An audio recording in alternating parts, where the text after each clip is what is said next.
Hello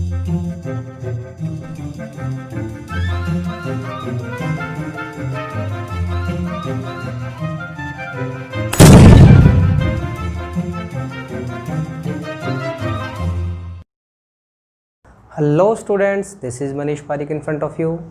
students, आज इस video में हम बात करेंगे क्लास 11 पर। लास्ट क्लास में हमने बात की थी एटॉमिक स्पेक्ट्रा पर। तो स्टूडेंट्स, हमने अब तक बात कर ली बोहर मॉडल के बारे में, अच्छे से बात कर ली, इलेक्ट्रोमैग्नेटिक रेडिएशन के बारे में बात कर ली, और हमने बात कर ली एटॉमिक स्पेक्ट्रा पर। अब जो हम बात करेंगे स्टूडेंट्स, हम बात करेंगे ड्रॉबैक्स की, कि बोहर मॉडल के अंदर ड्रॉबैक्स क्या थे, क्योंकि इसके बाद में हम जो हमारा फाइन बिल्कुल एक्यूरेट जो एटॉमिक मॉडल पढ़ेंगे, क्वांटम लेवल का जो एटॉमिक मॉडल पढ़ेंगे वो पढ़ेंगे, बट कुछ कमियां थी इस बोहर मॉडल के अंदर, वो हमें देखनी है। और उन कमियों को किसने बताया, कैसे वो जाहिर हुई, कैसे वो एक्सप्लेन हुई, वो सब हम बात करेंगे इस क्लास के अंदर। तो हम इस क्लास में क्या पढ़ने वाले हैं? Drawbacks of Bohr atomic model. Drawbacks, ठीक है। सबसे पहला ड्रॉबैक क्या था स्टूडेंट्स? तो स्टूडेंट्स, मैंने आपको बताया था, जब मैंने न्यूमेरिकल भी कराए थे तब मैंने एक बात पे आपको खास ध्यान दिलवाया था, क्या कि जो बोहर मॉडल है वो किसके लिए था? हाइड्रोजन लाइक स्पीशीज के लिए। This model applicable only on hydrogen like species. Hydrogen like species. Hydrogen like species का मीन्स क्या हो गया? Single electron species. Single electron species, यानी कि ऐसी स्पीशीज जिनमें क्या है? सिर्फ एक ही इलेक्ट्रॉन है, जैसे हाइड्रोजन, जैसे हीलियम प्लस, जैसे लिथियम +2, सिर्फ इनके लिए एप्लीकेबल था। मल्टी इलेक्ट्रॉन सिस्टम के लिए, मल्टी इलेक्ट्रॉनिक एटम के लिए this model is not applicable. Multi electronic system के लिए ये मॉडल था, वो एप्लीकेबल नहीं था। लेकिन एटम्स में हमें तो पता है बहुत सारे इलेक्ट्रॉन्स होते हैं, जैसे जैसे एटॉमिक नंबर बढ़ता जाता है इलेक्ट्रॉन ऑब्वियसली इंक्रीज होते जाते हैं। तो ये मल्टी इलेक्ट्रॉनिक जो एटम्स थे उनको एक्सप्लेन नहीं कर पाया। सेकंड जो हमें पढ़ना है वो पढ़ना है मोस्ट इम्पोर्टेंट कारण इस बोहर मॉडल के फेल होने का। देखो स्टूडेंट्स, बोहर ने जितने भी अपने एक्सपेरिमेंट किए या जो भी बातें बताई वो किस बेसिस पे बताई? ऑन द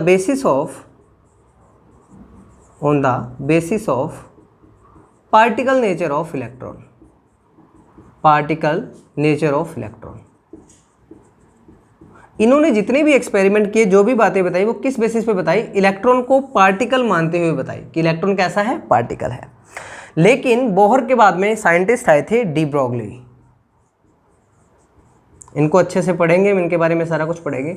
डी ब्रोगली ने एक्सप्लेन किया था dual nature of matter. Dual nature of matter,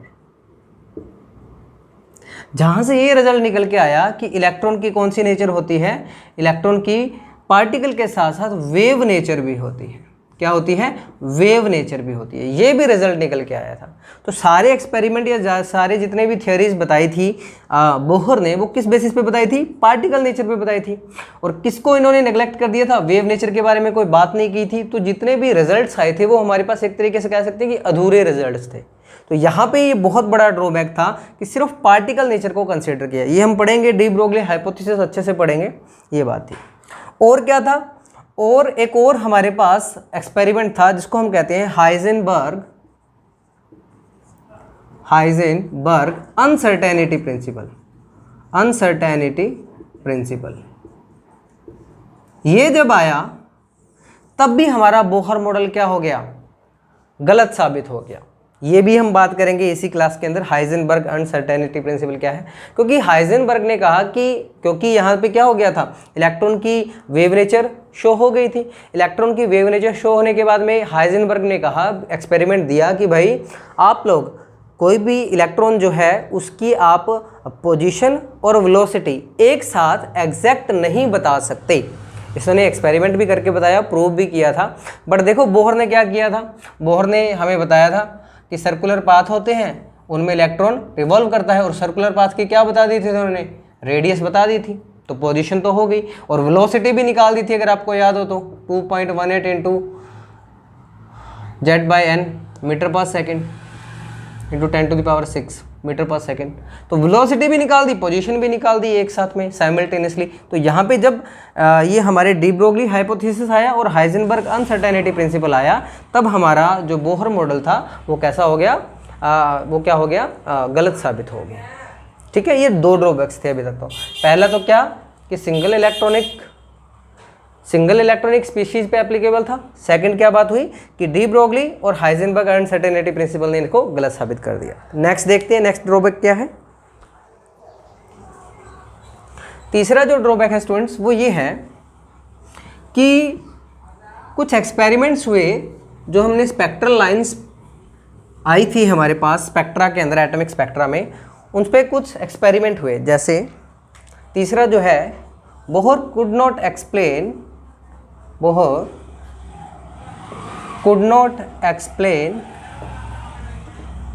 Zeeman effect and Stark effect. Zeeman effect and Stark effect, इन दोनों इफेक्ट्स को बोहर एक्सप्लेन नहीं कर पाए। क्या थे जीमान इफेक्ट और स्टार इफेक्ट, समझो। आपको याद है कि हमने क्या पढ़ा था, हमने स्पेक्ट्रल लाइंस पढ़ी थी, लाइमन, बामर, पाश्चन, फूंडी, ये सब पढ़ी थी, है ना, कि इस तरीके से लाइन आ रही है, यहाँ आ रही है, यहाँ आ रही है, यहाँ आ रही है, इस तरीके से लाइनिंग हमें मिल रही थी। जीमान इफेक्ट क्या होता है, splitting of spectral spectral lines in magnetic effect, in magnetic field. कि अगर ये लाइंस आपने कोई मैग्नेटिक फील्ड लगा दिया इसके दोनों तरफ, तो ये जो लाइन है ये क्या कर जाती है, स्प्लिट कर जाती है, यानी कि एक लाइन आगे 2-3 लाइनों में टूट जाती है, यानी कि डबलेट ट्रिपलेट में कन्वर्ट हो जाती है। तो ये इसका क्या कारण है, यानी कि इसको इफेक्ट को क्या कहा था, splitting of spectral lines in magnetic field को हमने कहा जीमान इफेक्ट। तो इस स्प्लिटिंग का क्या कारण था, इसको बोहर एक्सप्लेन नहीं कर पाए। स्टार्क इफेक्ट क्या था, स्टार्क इफेक्ट था स्प्लिटिंग ऑफ स्पेक्ट्रल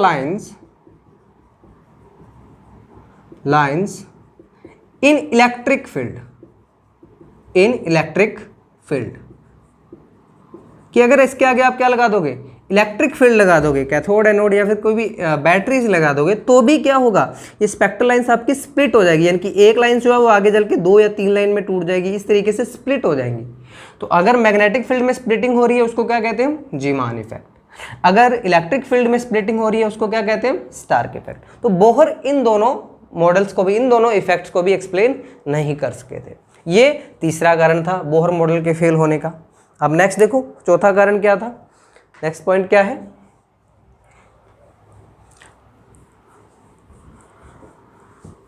तीन पॉइंट थे मेन ये 3 पॉइंट थे। अब देखो और क्या था, और इसी तरीके से हम बात करते हैं कि ये स्प्लिटिंग जो होती है, डबलेट ट्रिपलेट, इनको एक्सप्लेन नहीं कर पाए थे ये।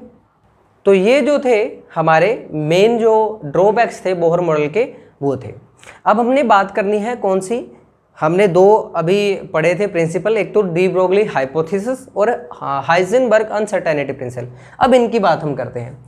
तो मैं आप शुरुआत करता हूं। अब डी ब्रोगली हाइपोथेसिस क्या था, de Broglie hypothesis, hypothesis means just एक स्टेटमेंट दिया इन्होंने। कैसे, क्या स्टेटमेंट आया, सुनो। हमें पता है कि मैंने आपको प्रीवियस क्लास में बताया था कि न्यूटन थे, उन्होंने एक बताया था क्या कि जो लाइट है उसकी नेचर कैसी है, पार्टिकल नेचर है, ठीक है। फिर एक साइंटिस्ट आए मैक्सवेल, उन्होंने भी बताया क्या कि लाइट किस नेचर की होती है, पार्टिकल नेचर की होती है।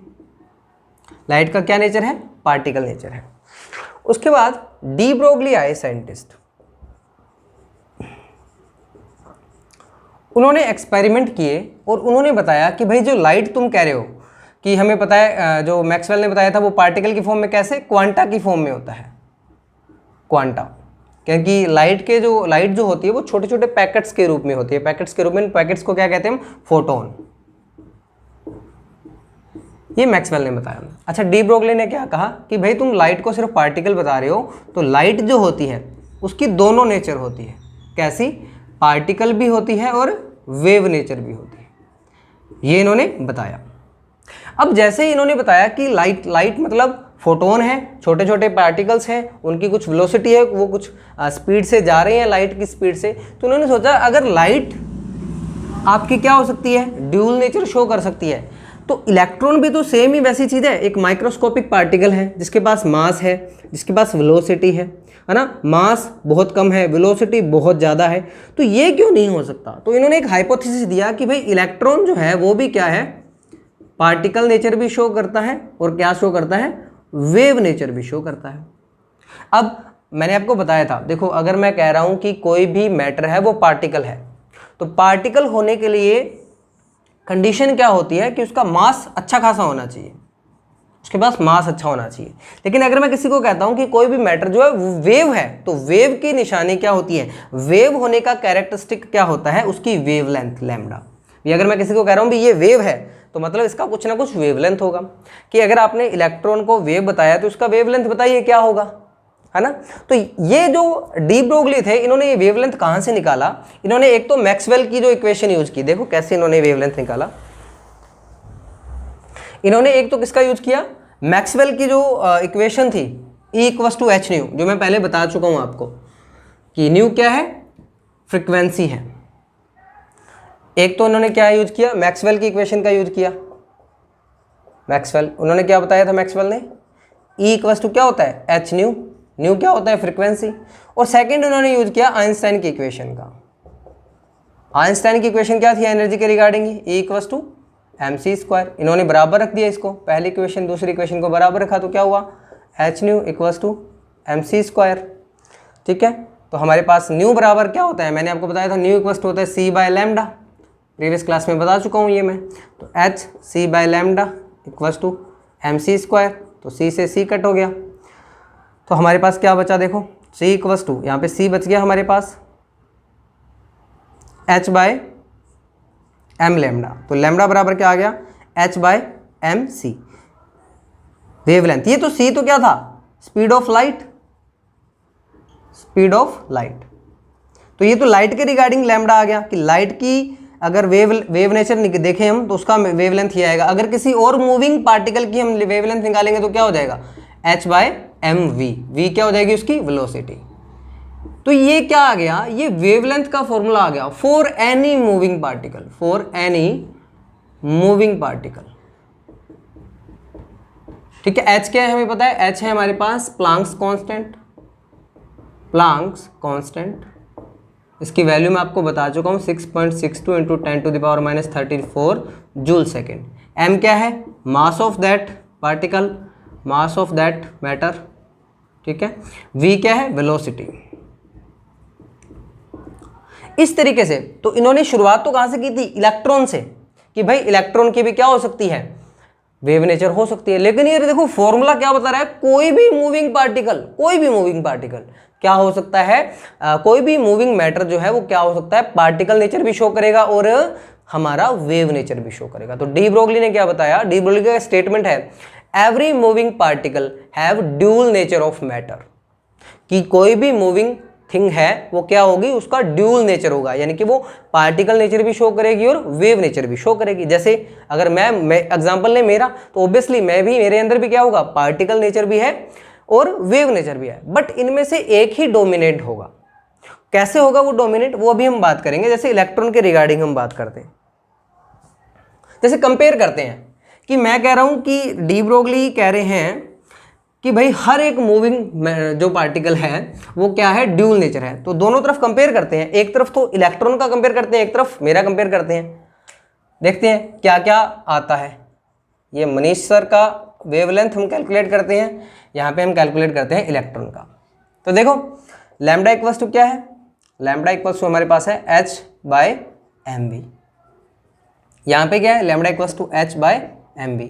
अब देखो क्या स्टेटमेंट था डी ब्रोगली का कि हर कोई जो है कुछ भी मैटर है वो कैसा नेचर रखेगा, वेव नेचर रखेगा, पार्टिकल नेचर रखेगा। लेकिन आप सबको पता है कि मैं वेव नेचर नहीं हूं, मैं वेव नहीं हूं, मैं एज ए पार्टिकल बिहेव कर रहा हूं। तो मैं क्यों कर रहा हूं अभी प्रूव होगा। लैम्डा निकालते हैं, h तो सबके लिए फिक्स ही है 6.62 × 10⁻34 जूल सेकेंड। ठीक है, एम मास मेरा मान लीजिए 65 kg और वेलोसिटी चलने की स्पीड फॉर एग्जांपल मैंने मान ली 1 मीटर पर सेकेंड, बहुत कम है, इतना ही होता है, इससे भी कम होगा। अब इसको सोल्व करें लैम्डा को 6.62 इंटू 10⁻⁻⁴, एक कन्वर्जन बता रहा हूँ, जूल इक्वल्स टू होता है किलोग्राम मीटर स्क्वायर सेकेंड -2, ठीक है। तो जूल की जगह लिख देते हैं kilogram metre square second -2 divide by 65 kg into 1 metre per second. तो केजी से केजी कट गया, ठीक है, मीटर से मीटर कट गया, और यहाँ पे सेकेंड इनवर्स भी था ना, एक किधर था, हाँ जूल सेकेंड था, तो सेकेंड, ठीक है, मीटर से मीटर कट गया, 1 मीटर बच गया। अब यहाँ पे सेकेंड इनवर्स कट गया, तो मीटर में आंसर आएगा हमारा। तो मीटर में अप्रोक्सीमेट कितना आया, देखो ये 65 है, 65 है, तो ये 66 00 सॉरी 10 10⁻⁻35 मीटर। अगर इसको एंगस्ट्रम में कैलकुलेट करूं तो minus angstrom 1 angstrom equals to कितना होता है 10⁻⁻10 मीटर। तो ये अप्रोक्सीमेट कितना हो जाएगा, 1 मीटर इक्वल्स टू 10⁻10 -25 एंगस्ट्रम। इतना छोटा वेवलेंथ आया मेरा 10⁻⁻25 एंगस्ट्रम, वेवलेंथ बहुत ही कम, नेग्लेजिबल।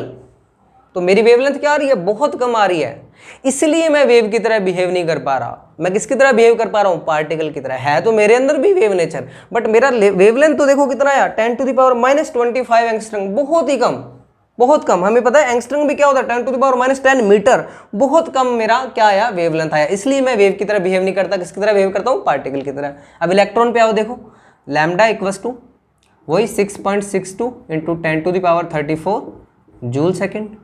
एम मास कितना होता है 9.1 into 10⁻31 kg। Velocity 2.18 into 10⁻6 metre per second.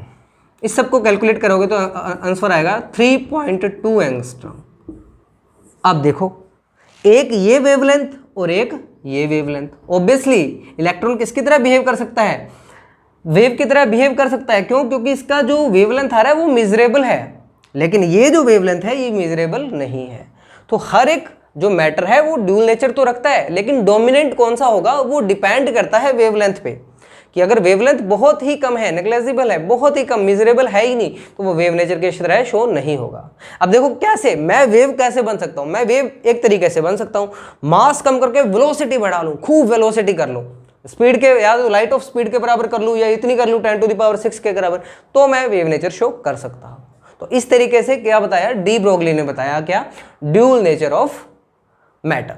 ठीक है, नेक्स्ट जो हमें पढ़ना था मैंने बताया, समझ में आया होगा, होप सो अच्छे से समझ आ गया होगा आपको ड्यूल नेचर क्या है। तो इलेक्ट्रॉन तो क्या शो करता है, ड्यूअलिटी शो करता है, यानी कि वेव नेचर भी शो करता है, पार्टिकल नेचर भी शो करता है। ये जब आया था ना एक्सपेरिमेंट, ये जब प्रूव किया था, अच्छा ये वेव नेचर प्रूव किसने की थी, इन्होंने तो सिर्फ हाइपोथेसिस दिया था भाई, इन्होंने तो स्टेटमेंट दिया था। वेव नेचर प्रूव की थी डेविसन एंड जर्मर नाम के साइंटिस्ट थे, डेविसन एंड जर्मर। इन्होंने वो डिफ्रैक्शन वाला एक प्रैक्टिकल किया था, डिफ्रैक्शन प्रैक्टिकल, उससे प्रूव हुआ था कि ये वेव नेचर है। ठीक है, तो ये डी ब्रोगली का हाइपोथेसिस था। इस पर हम न्यूमेरिकल भी करेंगे अभी थोड़े टाइम के बाद में। ठीक है, अब सेकंड जो एक तो ये था, डी ब्रोगली आता ही भाई जैसे ही पार्टिकल नेचर आया, सॉरी वेव नेचर पता चला तो बोहर की तो सिट्टी पिट्टी गुम होगी, ये क्या हुआ, हमने तो सारी थियरी सारे एक्सपेरिमेंट किए थे पार्टिकल समझ के किए थे, तो ये गड़बड़ होगी। ठीक है, अब और भी समस्या होने वाली है। समस्या क्या होने वाली है, अब एक और साइंटिस्ट आएंगे उसके बारे में पढ़ेंगे, क्या, हाइजेनबर्ग। देखो हाइजेनबर्ग ने क्या बताया, हाइजेनबर्ग अनसर्टेनिटी प्रिंसिपल। क्या है हमारा next topic, Heisenberg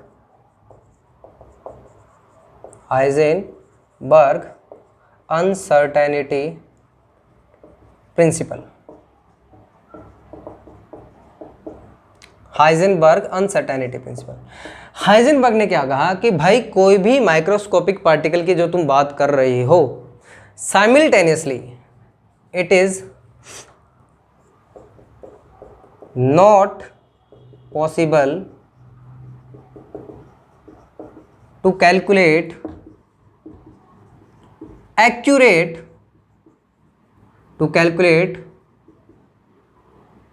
accurate position and momentum of an electron simultaneously. क्या है? It is not possible to calculate accurate position and momentum of an electron simultaneously. कि किसी भी इलेक्ट्रॉन का, हालांकि है तो ये सभी माइक्रोस्कोपिक पार्टिकल के लिए, किसी भी इलेक्ट्रॉन का आप मोमेंटम P इक्वल टू क्या होता है? mv। तो m तो कांस्टेंट होता है, यानी कि डायरेक्टली बात किसकी हो रही है? वेलोसिटी की। तो अगर मैं इसको ऐसा कहूं कि हाइजेनबर्ग ने कहा भी किसी भी इलेक्ट्रॉन का आप पोजीशन और वेलोसिटी दोनों एक साथ एक्यूरेसी से नहीं निकाल सकते। अगर आप दोनों एक साथ निकाल रहे हो तो आपके अंदर आपकी उस कैलकुलेशन में एक्यूरेसी हो ही नहीं सकती, दोनों एक साथ एक्यूरेट नहीं निकल सकते। इन्होंने एक फॉर्मूला दिया सॉरी, क्या फॉर्मूला दिया? Delta P dot delta X greater than equal to h/4π। ये इन्होंने एक फॉर्मूला दिया। डेल्टा P क्या है? चेंज इन मोमेंटम, यानी कि ये जो आपकी एक्यूरेसी इन मोमेंटम, और डेल्टा एक्स क्या है? Accuracy in position. कि अगर आप इन दोनों को साथ निकालोगे तो कम से कम जो आपकी इन एक्यूरेसी होगी वो किसके बराबर होगी? h/4π के बराबर। क्या होगी? h/4π। यानी कि इन दोनों को आप एक साथ निकाल ही नहीं सकते। पोजीशन और मोमेंटम या फिर पोजीशन और वेलोसिटी इलेक्ट्रॉन की एक साथ नहीं निकल सकती। अगर दोनों को एक साथ निकालोगे तो आप गलती करोगे, कैलकुलेशन में गलती होगी और वो गलती कितनी होगी? या तो h/4π के बराबर होगी या इससे बड़ी होगी। सॉरी या तो इसके बराबर होगी या इससे बड़ी होगी। हाँ, तुम कोई एक चीज निकाल लो, मान लो डेल्टा P, यानी कि ये जो एक्यूरेसी थी डेल्टा P, आपने मोमेंटम बिल्कुल एक्यूरेट कैलकुलेट कर लिया, यानी कि इसकी जो अनसर्टेनिटी थी वो बहुत कम थी। तो अगर तुमने ये सर्टेन निकाल लिया तो इसमें अनसर्टेनिटी बहुत बढ़ जाएगी।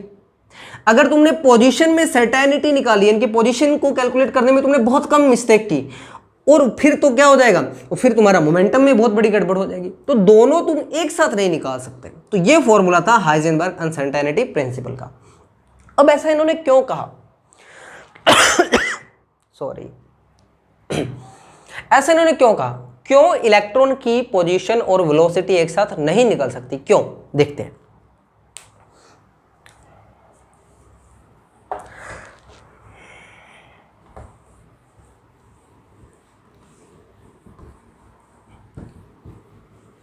देखो, हमें पता है इलेक्ट्रॉन का मास बहुत छोटा सा है ना।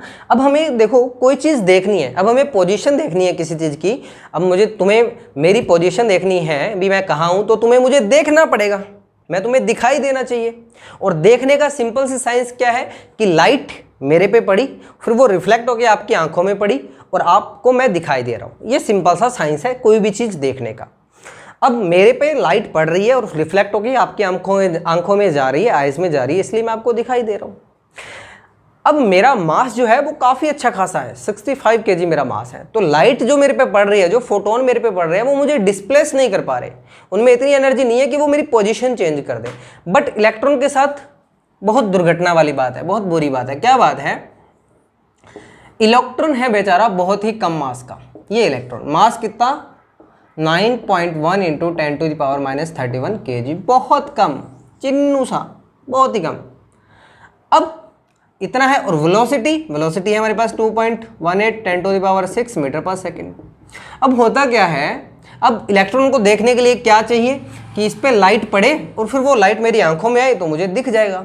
अब होता क्या है, जैसे ही लाइट इस पर, फोटोन इस पर पड़ता है, ये बेचारा अपनी जगह से डिस्प्लेस हो जाता है, क्योंकि इसका मास क्या है? बहुत ही कम है। और इसकी वेलोसिटी भी क्या हो जाती है? चेंज हो जाती है जब डिस्प्लेस करेगा। अब मान लीजिए जैसे ही लाइट पड़ रही है, मैं कभी इधर हो रहा हूँ, कभी मैं इधर हो रहा हूँ, कभी मैं इधर हो रहा हूँ, लाइट पड़ने के साथ साथ तो मैं क्या कर रहा हूँ? अपनी जगह से बार बार डिस्प्लेस हो रहा हूँ। तो इस इलेक्ट्रॉन के साथ, बेचारे के साथ ये हो रहा है, किसका मास है बहुत कम, और जैसे ही लाइट पड़ती है ये बेचारा डिस्प्लेस हो जाता है। अब आप यहाँ देखने की कोशिश करोगे तो यहाँ पे भी तो लाइट पड़ेगी, फिर ये यहाँ आ जाएगा। अब यहाँ देखने की कोशिश करोगे तो ये यहाँ आ जाएगा। तो कोई फिक्स जगह ही नहीं है जहाँ मैं इसको देख पाऊँ, क्योंकि इसका मास बहुत कम है। और जैसे जैसे डिस्प्लेस होता जा रहा है, वेलोसिटी भी क्या होती जा रही है? चेंज होती जा रही है।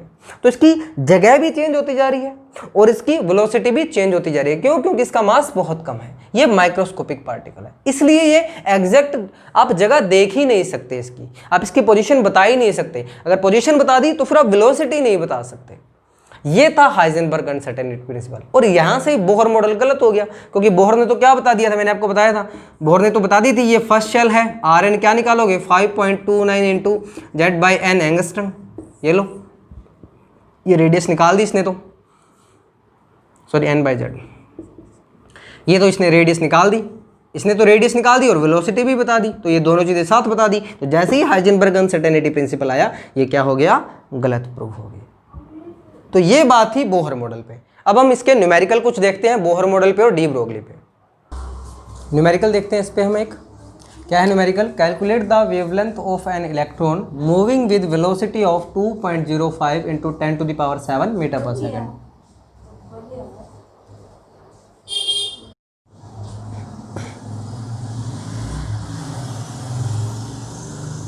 तो इस पे हम न्यूमेरिकल सॉल्व करते हैं एक, calculate the wavelength of an electron moving with velocity. ये हमें वेलोसिटी दे दी इलेक्ट्रॉन की कितना, 2.05 इंटू 10 टू द पावर 7। हमें पूछा क्या, वेवलेंथ लैम्डा। तो मैंने आपको बताया था डी ब्रोगली इक्वेशन से निकल जाएगा। डी ब्रोगली इक्वेशन क्या थी, h by M B. Lambda हमें कैलकुलेट करना है, h हमें पता होना चाहिए 6.62 into 10 to the power -34 joule second. आप जरूर यूनिट जरूर साथ रखें हर किसी की। मास इलेक्ट्रॉन का हमें पता है कितना होता है, 9.1 into 10 to the power -31 kg। Velocity given है 2.05 into 10 to the power 7 metre per second. अब मैंने आपको बताया था जूल है, जूल तो कहीं यूनिट में है ही नहीं, लेकिन किलोग्राम है, मीटर है, तो किलोग्राम मीटर में चेंज करो। मैंने आपको बताया था जूल क्या होता है, किलोग्राम मीटर स्क्वायर सेकेंड -2। इसे कन्वर्ट करेंगे तो किस तरीके से आएगा, ये 6.62 into 10 to the power -34 kilogram metre square second -1 divide by 9.1 into 10 to the power -31 kg into 2.05 into 10 to the power 7 metre second inverse. Kilogram से किलोग्राम कैंसिल, सेकेंड इनवर्स से सेकेंड इनवर्स कैंसिल, 1 मीटर से 1 metre cancel. तो 31 34 ऊपर कितना बच गया, 30 10 to the power -3 ये 7 ऊपर गया तो कितना हो गया -10। तो ये 6.62 into 10 to the power -10 divide by कितना है 9.1 इंटू 2.05। ओके, इसको सॉल्व करते हैं तो अप्रोक्सीमेटली इसको 9 अगर काउंट करें, इसको 2 काउंट करें तो ये अप्रोक्सीमेट 18 हो गया, ये 18 हो गया। इसको अगर यहाँ उतारे हम 60 18 6 18 30 3 30, तो ये अप्रोक्सीमेट आपका जो आंसर आएगा लैम्डा का वो आएगा 3.5 into 10 to the power -11 metre. ये हमारे लैम्डा की वैल्यू आएगी। इस तरीके से इलेक्ट्रॉन का हमने क्या कैलकुलेट कर लिया, वेवलेंथ कैलकुलेट कर ली। नेक्स्ट न्यूमेरिकल और देखते हैं अभी। नेक्स्ट क्वेश्चन देखते हैं, the mass of an electron is 9.1 into 10 to the power -31 kg। If its kinetic energy is this, calculate its wavelength. तो इसमें हमें क्या दे रखा है, मास दे रखा है और काइनेटिक एनर्जी दे रखी है और हमें वेवलेंथ कैलकुलेट करना है। तो वेवलेंथ का फॉर्मूला तो हमें पता है students, H M into V. H है, एम है, वी कैलकुलेट करना है। वी के लिए हमें क्या दे रखी है, काइनेटिक एनर्जी। तो काइनेटिक एनर्जी का जो फॉर्मूला होता है स्टूडेंट्स वो होता है हाफ mv²। क्या दे रखा है हमें, 3.0 into 10 to the power -25 joule. तो हाफ mv² की वैल्यू ये है, तो v² की वैल्यू क्या आएगी हमारे पास, 2 into 3.0 into 10 to the power -25 divide by m कितना होता है इलेक्ट्रॉन का, 10 टू पावर -31 किलोग्राम। ये हमारे पास v² की वैल्यू आ गई। अब v² की ये वैल्यू आ गई तो v की वैल्यू क्या हो जाएगी, पूरा में रूट हो जाएगा। ये तो v² की वैल्यू है, v की वैल्यू निकालोगे तो पूरे में क्या हो जाएगा, ये रूट हो जाएगा। ठीक है, 2 into 3.0 into 10 to the power -25 9.1 into 10 to the power -31 इसका रूट। तो ये v अप्रोक्सीमेट आपका जो आता है वो 812 मीटर पर सेकेंड आएगा यहाँ से। अब इसमें लैम्डा में रख देते हैं वैल्यू, h क्या है 6.62 into 10⁻⁻34 kilogram metre square second -1 आएगा। फाइनली इसको जूल सेकंड को सोल्व करोगे तो टाइम कितना है 9.1 इंटू 10⁻31 kg। वी कितना है 812 मीटर पर सेकेंड। तो वही कट जाएगा ये सारा कुछ। सॉल्व करेंगे तो क्या आएगा हमारे पास, का फाइनल आंसर आएगा जो वो आएगा 8967 एंगस्ट्रम। ये इसका आंसर आएगा सॉल्व करने पर। इस तरीके से हमें अप्रोच करना है। अब कुछ क्वेश्चन देखते हैं हम हाइजेनबर्ग अनसर्टेनिटी प्रिंसिपल पर। न्यूमेरिकल देखते हैं स्टूडेंट्स हाइजेनबर्ग पर। Calculate the uncertainty in the position of an electron if the uncertainty in its velocity is this. हमें अनसर्टेनिटी बता दी वेलोसिटी के अंदर, ठीक है, और हमें पूछा क्या है पोजीशन के अंदर। तो देखो हाइजेनबर्ग अनसर्टेनिटी प्रिंसिपल था क्या, ये था delta x delta P greater है इक्वल्स टू 4/h/4π। अब हमें वेलोसिटी में बता दी, वेलोसिटी यानी कि मैंने आपको बताया था p इक्वल्स टू क्या होता है mv, तो डेल्टा p इक्वल्स टू क्या हो जाएगा m डेल्टा v। तो इसको लिख सकता हूँ मैं delta x m delta v greater than equals to h/4π।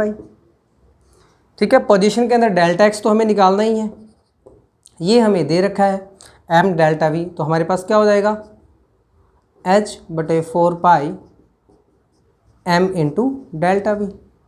तो देखो क्या आंसर आएगा, h हमें पता है कितना होता है 6.62 इंटू 10⁻⁻34 जूल सेकेंड।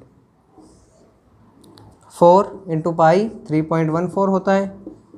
m क्या होता है, मास क्या होता है इलेक्ट्रॉन का 9.1 इंटू 10⁻31 kg। डेल्टा वी क्या थी, वेलोसिटी में जो अनसर्टेनिटी थी वो कितनी है 5.7 into 10⁵ metre per second, 5 metre per second.